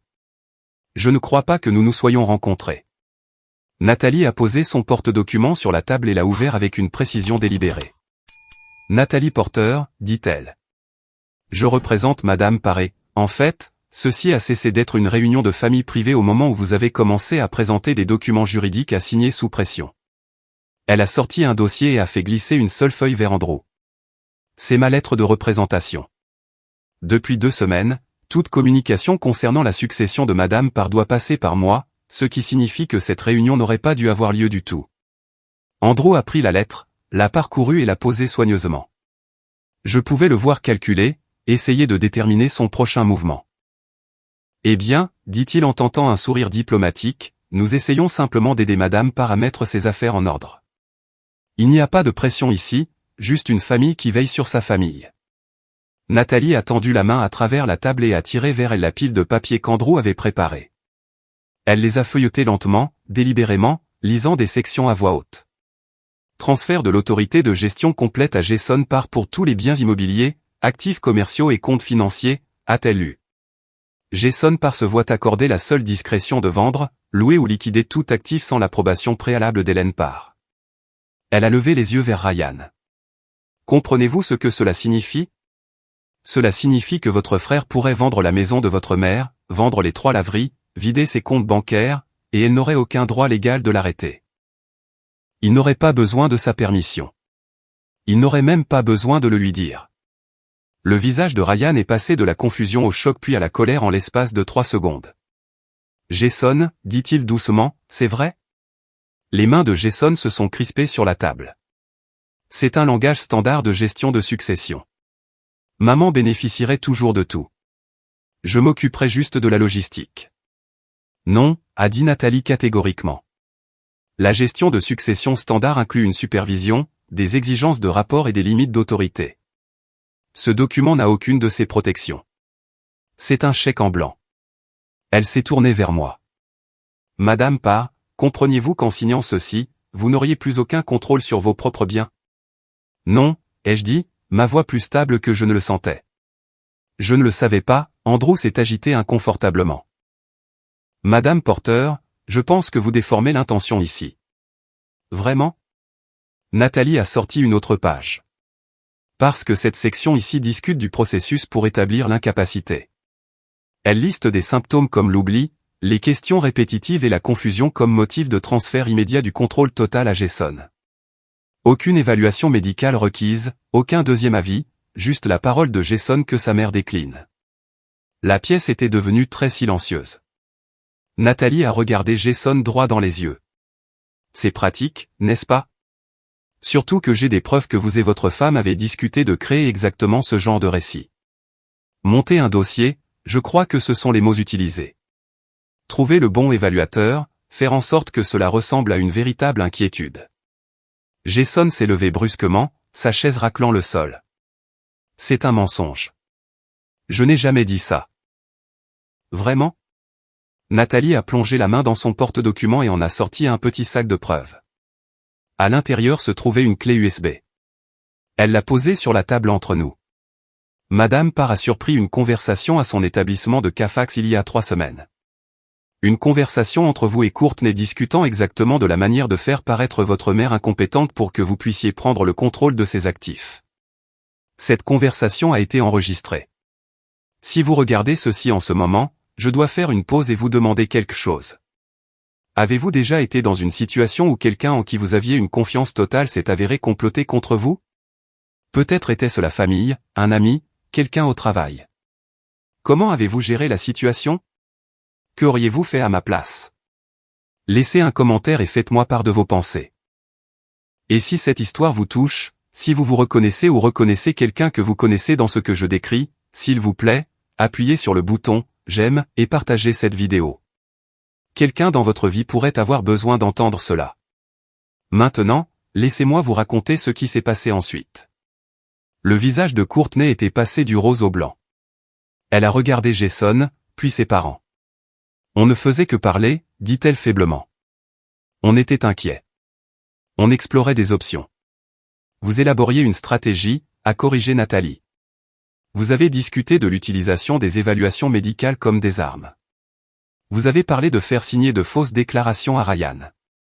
Vous avez spécifiquement utilisé les mots pendant qu'elle est encore malléable. Harold s'est éclairci la gorge. Attendez une minute. Jean et moi ne savons rien de tout ça. Nous pensions qu'il s'agissait juste de planification, d'être responsable. C'est ce que Jason vous a dit Nathalie. Mais ce n'est pas ce que Jason et Courtney faisaient en coulisses. Elle s'est retournée vers Andrew. Monsieur Neal, je suppose que vous avez préparé ces documents de bonne foi, mais vous devriez savoir que votre client a agi sous de faux prétextes. Il a monté un dossier frauduleux d'incapacité. Il a fait pression sur sa mère. Et juste avant que j'entre, il a menacé de la ruiner si elle ne signait pas. Le masque professionnel d'Andrew s'est fissuré. Il a regardé Jason avec un mélange d'alarme et de colère. C'est vrai, a-t-il demandé. Avez-vous menacé votre mère? La mâchoire de Jason s'est crispée. Je lui ai dit la vérité. Que si elle ne gère pas ça correctement, il y aura des conséquences. Ce n'est pas une menace. C'est la réalité. C'est une menace, a dit Nathalie fermement. Et c'est enregistré, avec toutes les autres déclarations coercitives que vous avez faites. Elle a sorti un carnet et l'a ouvert. Soyons clairs sur les règles à l'avenir. 1. Il n'y aura plus de réunion surprise. 2. Il n'y aura plus de pression, subtile ou autre. 3. Tout contact concernant la succession de Madame Parr passe par moi. 4. Toute tentative de demander une tutelle ou une curatelle sur la base de fausses informations sera suivie d'une action en justice pour fraude et abus de personnes âgées. Jason a explosé. Abus de personnes âgées? Vous plaisantez? J'essaie de la protéger. C'est ma mère. J'ai passé toute ma vie à la regarder construire tout ça et maintenant elle va tout jeter parce que Ryan lui a mis des idées en tête et l'a convaincu que je suis l'ennemi. Il a pointé Ryan du doigt. C'est de ta faute. Tu as toujours voulu être le favori. Tu n'as jamais eu le courage de prendre tes responsabilités. Alors maintenant tu la manipules pour m'écarter. Ryan s'est levé lentement, le visage rouge. Je n'ai manipulé personne, Jason. Je ne lui ai rien demandé. C'est toi qui as amené des avocats, de la paperasse et des menaces. C'est toi qui as essayé de me faire signer une lettre disant que maman était confuse. J'ai refusé. Tu te souviens? La bouche de Jason s'est ouverte, puis s'est refermée. Je me suis levé. Mes jambes étaient tremblantes, mais ma voix est sortie claire. Jason, ai-je dit, tu veux savoir ce que tu aurais pu faire différemment? Il m'a regardé, la mâchoire serrée. Tu aurais pu demander, ai-je dit. Si tu étais venu me voir honnêtement et que tu avais dit que tu étais inquiet pour l'avenir, si tu avais suggéré que nous planifions ensemble en famille, j'aurais écouté. J'aurais été juste. J'ai toujours été juste. Ma voix s'est légèrement brisée, mais j'ai continué. Mais tu n'as pas demandé. Tu as planifié autour de moi. Tu as parlé de moi comme si j'étais déjà parti. Tu as amené des avocats que je n'avais jamais rencontrés et des papiers conçus pour me dépouiller de mes droits. Tu as menacé de me détruire si je n'obtempérais pas. Et tu as fait tout ça en me disant que c'était parce que tu m'aimais. Le visage de Jason s'est tordu. Je t'aime. Alors pourquoi ton amour ressemble-t-il tant à du contrôle?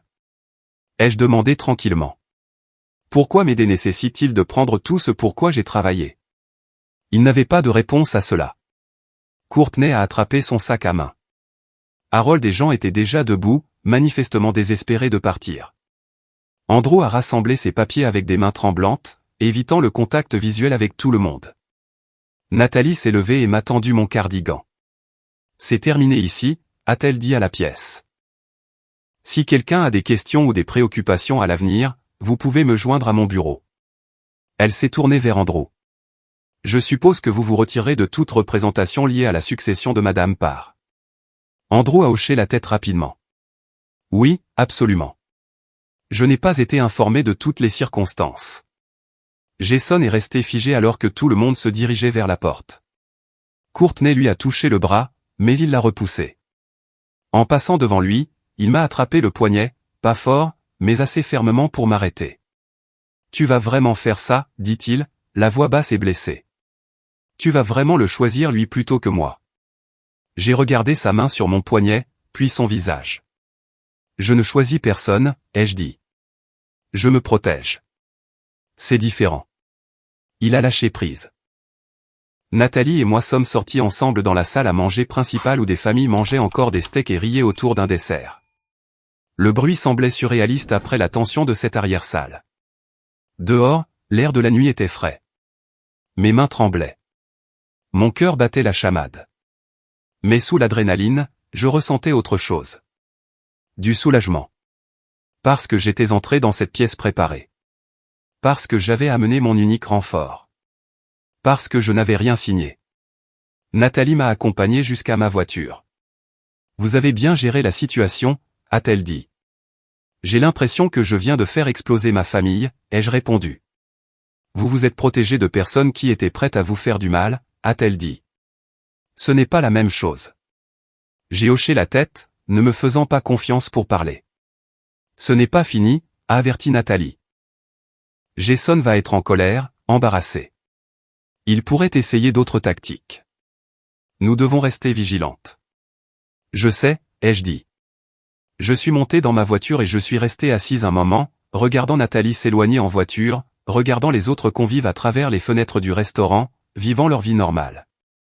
Puis j'ai démarré le moteur et je suis rentré seul à la maison, sachant que quoi qu'il arrive ensuite, je l'affronterai debout, pas à genoux avec un stylo à la main. 3 semaines se sont écoulées après la réunion au steakhouse. 3 semaines de silence qui ressemblaient moins à la paix qu'au calme avant la tempête. Pas d'appel de Jason, pas de SMS, pas de visite surprise. Nathalie m'avait prévenu. Il est embarrassé. Les hommes comme Jason ne gèrent pas bien ça. Soit il va complètement lâcher l'affaire, soit il cherchera un autre angle. Restez vigilante. Je suis restée vigilante. Le premier signe est apparu un mardi matin. Ma banque a appelé au sujet d'une demande de refinancement que je n'avais jamais soumise. Lorsque le directeur a sorti la demande, il y avait mon nom et mon numéro de sécurité sociale, mais les informations de contact étaient toutes celles de Jason. Son email, son portable, même l'adresse postale était sa maison à Aurora. C'est une usurpation d'identité, a dit le directeur sans détour. Elle l'a signalé dans le système et m'a donné des documents pour déposer une alerte à la fraude. J'ai appelé Nathalie depuis ma voiture. Documentez tout, a-t-elle dit. Nous constituons un dossier. 2 jours plus tard, un endroit appelé Centre de bien-être de la mémoire et cognitif m'a appelé pour confirmer un rendez-vous d'évaluation pour le mardi suivant. Un rendez-vous que je n'avais jamais pris. Il est indiqué ici que le rendez-vous a été pris par votre fils, Jason, en votre nom, a dit la réceptionniste. Il a dit que vous aviez des problèmes de mémoire. Mon sang s'est glacé. Je ne lui ai jamais demandé de prendre ce rendez-vous. Veuillez l'annuler. Après avoir raccroché, je suis resté assise dans ma cuisine, fixant le mur. Jason créait une trace écrite, des preuves d'inquiétude, organisait des évaluations que je n'avais pas demandées, afin de pouvoir plus tard les pointeurs du doigt et dire que j'avais su que quelque chose n'allait pas. Le dimanche après la messe, Betty Morrison m'a prise à part sur le parking. Hélène, dit-elle tranquillement, je dois te demander quelque chose. Te sens-tu bien mentalement? La question a atterri comme un coup de poing. Je vais bien, ai-je dit lentement. Pourquoi me demandes-tu ça? Jason m'a appelé la semaine dernière. Il a dit qu'il s'inquiétait pour toi, que tu oubliais des choses, que tu te répétais. Il a dit que tu étais devenue confuse sur des questions financières et qu'il craignait que tu ne sois au premier stade de quelque chose. J'ai senti la chaleur monter dans ma poitrine, la colère se mêlant à l'humiliation. Betty, je ne suis pas confuse. Jason est contrarié parce que j'ai pris des décisions successorales avec lesquelles il n'est pas d'accord. C'est tout. Betty a étudié mon visage, puis a hoché la tête. J'ai trouvé ça bizarre. Tu as toujours été vive comme l'éclair. Je suis rentré chez moi en me sentant exposé. Combien d'autres personnes Jason avait-il appelé? Combien me regardaient maintenant de travers, se demandant si je perdais la tête? Cette nuit-là, je me suis assise à la table de ma cuisine avec un carnet et j'ai noté chaque incident, la demande à la banque, le rendez-vous au centre cognitif, la question de Betty. Chaque date, chaque personne, chaque pièce de documentation. Je faisais la vaisselle après le dîner quand j'ai entendu frapper à la porte d'entrée. Par la fenêtre, j'ai vu le camion de Ryan dans l'allée. Ryan était assis à la table de ma cuisine, les mains enroulées autour d'une tasse de café qu'il ne buvait pas. Sa mâchoire était serrée, ses yeux étaient rouges. Jason est venu chez moi il y a 3 nuits, a-t-il dit finalement. Vers 22h30, il avait bu. Il a dit qu'on devait rester soudés, que tu prenais des décisions qui n'avaient pas de sens. Ryan a fouillé dans sa veste et en a sorti un papier plié. Il avait une lettre avec lui, déjà tapée. Il l'a aplatie sur la table. La lettre était adressée, à qui de droit. Elle déclarait que j'avais montré des signes de déclin cognitif, que je répétais les questions, que j'oubliais les rendez-vous, que j'étais devenu confuse sur les questions financières, que mes 2 fils étaient inquiets et sentaient que j'avais besoin d'une évaluation professionnelle. En bas, il y avait 2 lignes de signature, une pour Jason, une pour Ryan. J'ai eu l'impression que quelqu'un m'avait coupé le souffle. Il voulait que tu signes ça, ai-je dit. Oui. Les mains de Ryan se sont crispées. Il a dit que c'était juste de la documentation, au cas où. Mais rien de tout ça n'est vrai. Maman, tu ne te répètes pas. Tu n'oublies pas les rendez-vous. Tu gères 3 entreprises mieux que la plupart des gens de la moitié de ton âge. Je lui ai dit ça. Qu'a-t-il dit? Il s'est mis en colère. Il a dit que je te choisissais contre lui. Que j'avais toujours été le favori. Il a dit que si je ne signais pas, je le traitais de menteur. Que je détruisais ce qui restait de cette famille. Ryan a levé les yeux vers moi, des larmes aux yeux. Je lui ai dit non. Je lui ai dit que je ne signerais pas quelque chose qui n'était pas vrai. Il a attrapé la lettre et est parti. Il a claqué ma porte si fort que la lumière du Porsche de mon voisin s'est allumée. Il s'est essuyé les yeux brutalement. Maman, j'aime Jason. C'est mon frère. Mais je ne peux pas mentir. Pas à ton sujet. Pas sur quelque chose d'aussi sérieux. Je lui ai serré la main. Ce n'est pas toi qui lui as demandé de t'apporter une fausse lettre. Tu as juste refusé de participer à quelque chose de mal. Cela demande du courage. Qu'est-ce qu'on fait maintenant? A demandé Ryan. Je suis allé au tiroir et j'ai rapporté la carte de Nathalie. Tu l'appelles. Tu lui dis exactement ce que tu m'as dit. Tout. Tu veux que je sois un témoin contre mon propre frère? Je veux que tu sois un témoin pour la vérité, ai-je dit doucement. C'est différent. Ryan a fixé la carte, puis l'a prise. D'accord, je l'appellerai demain.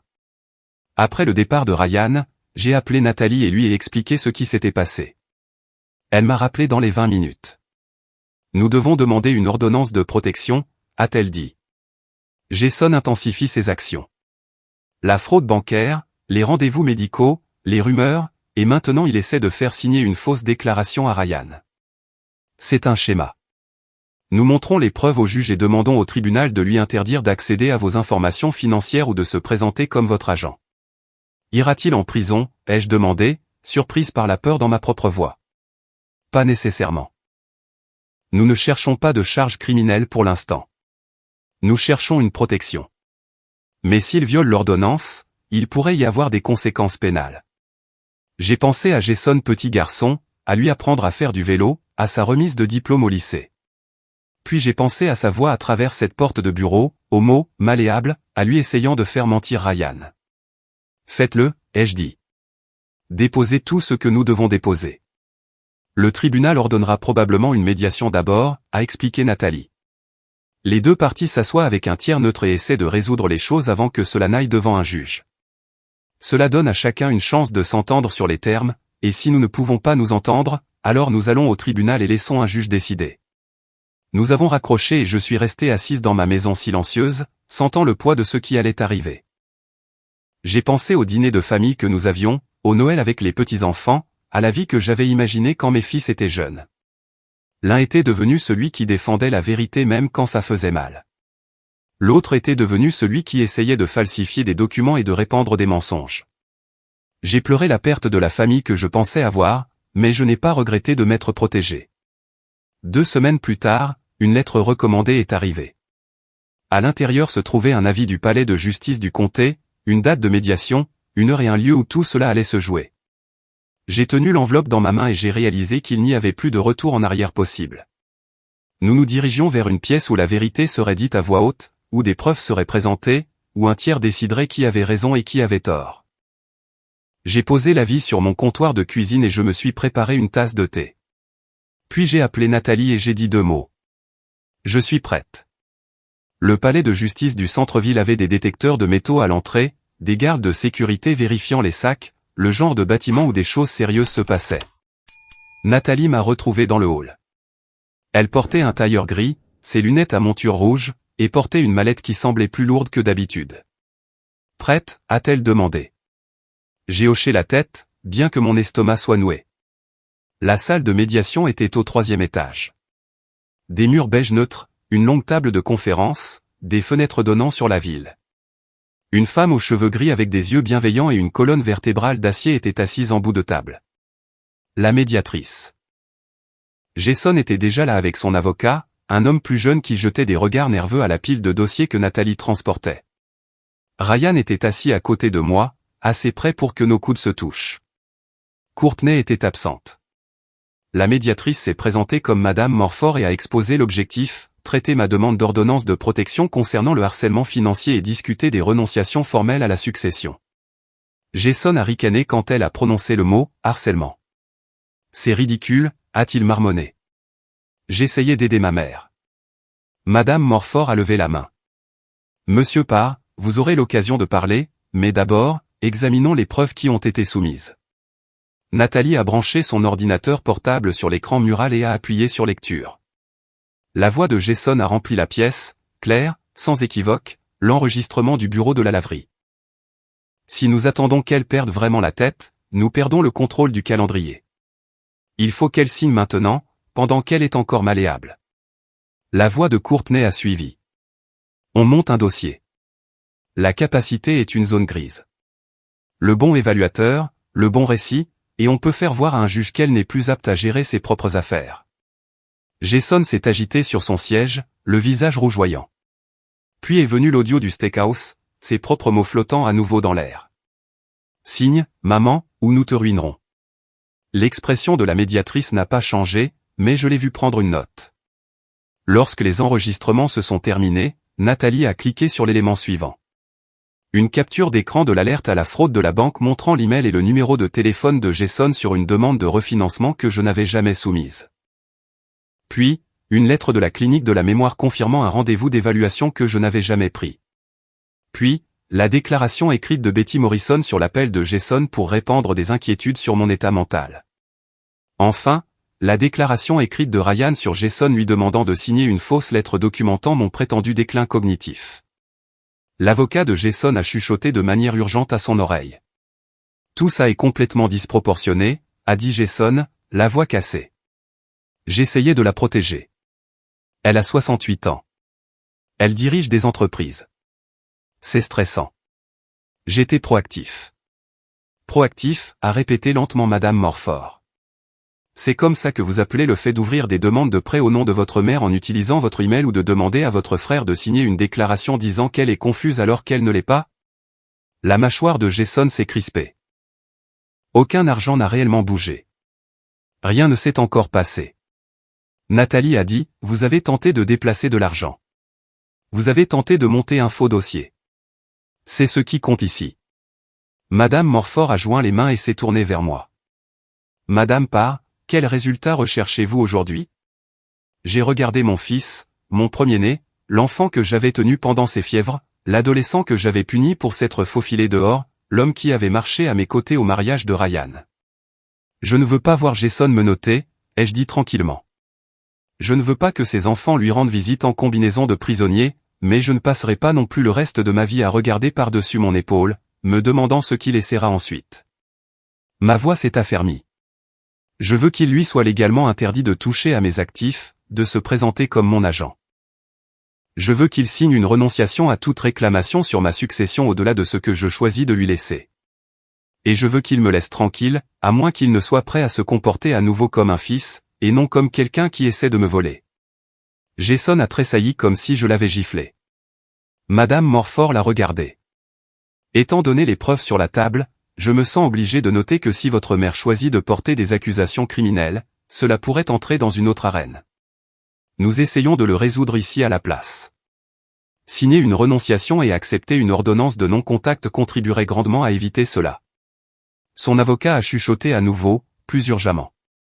Jason a fixé la table pendant un long moment. Finalement, il a levé les yeux vers moi. « Tu me couperais vraiment les ponts ?» a-t-il dit, la voix brute. J'ai soutenu son regard.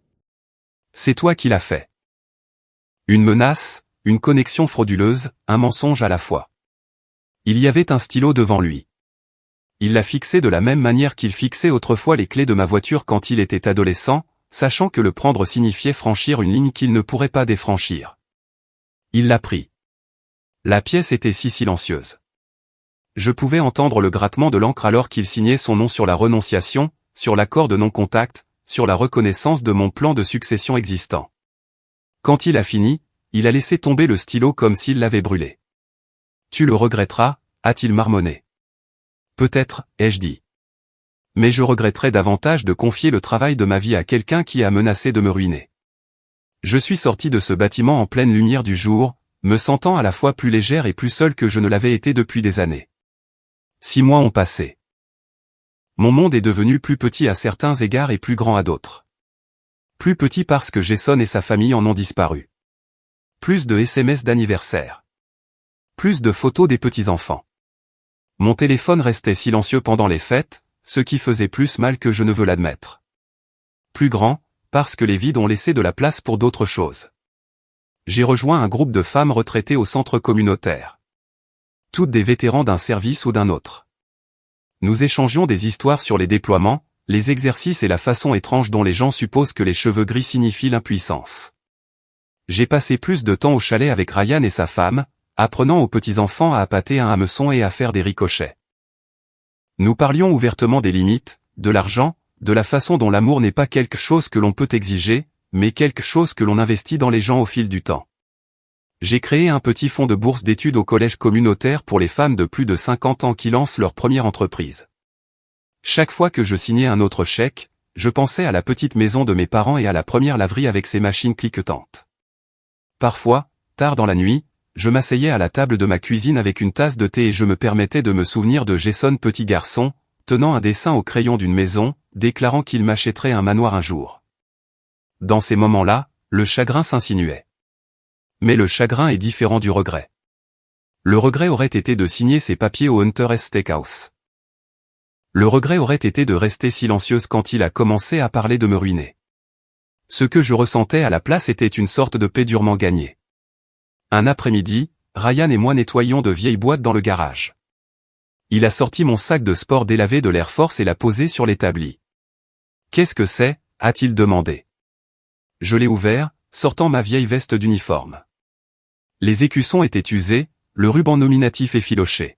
« Tu étais vraiment quelqu'un d'important, hein » a-t-il dit, traçant les galons avec son doigt. J'ai ri doucement. J'étais juste quelqu'un qui savait compter, qui savait voir tout l'échiquier. Il a souri. « Tu le sais toujours. » Alors qu'il transportait une autre boîte à l'intérieur, j'ai repensé à cette nuit au Hunter's Steakhouse. Avant de vous laisser partir, je veux vous demander quelque chose une dernière fois. Si vous êtes arrivé jusqu'ici dans mon histoire, si vous êtes resté avec moi à travers tout ce que j'ai partagé, je veux savoir ce que vous en pensez. Avez-vous déjà dû tenir tête à votre famille? Avez-vous déjà dû choisir de vous protéger plutôt que de maintenir la paix? Laissez un commentaire et partagez vos pensées. Et s'il vous plaît, si cette histoire a signifié quelque chose pour vous, si vous pensez que quelqu'un d'autre a besoin de l'entendre, appuyez sur le bouton « J'aime » et partagez cette vidéo. On ne sait jamais qui pourrait être assis seul en ce moment, se demandant s'il est assez fort pour dire non à quelqu'un qu'il aime. Parfois, nous avons tous besoin qu'on nous rappelle que nous le sommes. J'ai pensé au SMS de Jason qui est arrivé à 18h12, au fait d'entrer dans cette salle à manger privée et de voir 6 visages autour de la table, les papiers prêts, les menaces chargées. Ils avaient supposé que je me sentirais en infériorité numérique, vulnérable, seul. Ce qu'ils avaient oublié, c'est que j'avais passé ma vie à être la personne vers qui les gens se tournaient quand les choses devenaient incontrôlables. Celle qui pouvait regarder le chaos et y voir un chemin. Cette nuit-là, j'en avais compté 6. Je leur avais dit que je n'en avais amené qu'un. Ils pensaient que je parlais de Nathalie. Mais maintenant, debout dans mon garage avec mon vieil uniforme entre les mains, j'ai compris quelque chose de plus profond. Celui que j'avais amené dans cette pièce n'était pas seulement mon avocate, bien que Nathalie ait été essentielle. Celui que j'avais amené était la version de moi-même que j'avais passé une vie à construire. Le sergent-maître qui avait appris à compter ce qui comptait. La propriétaire d'entreprise qui avait survécu à un mari joueur et avait bâti quelque chose à partir de rien. La mère qui avait aimé ses fils mais avait refusé de laisser l'amour devenir une arme contre elle. La femme qui comprenait que parfois, se protéger est la chose la plus aimante que l'on puisse faire pour tout le monde. Ryan a appelé de l'intérieur, demandant où je voulais mettre une boîte de vieilles décorations de Noël. J'ai plié l'uniforme soigneusement et l'ai remis dans le sac. J'arrive, ai-je répondu. En marchant vers la maison, j'ai senti le soleil de l'après-midi sur mon visage et j'ai pensé à compter. Ils étaient 6. J'étais seul, mais j'étais une.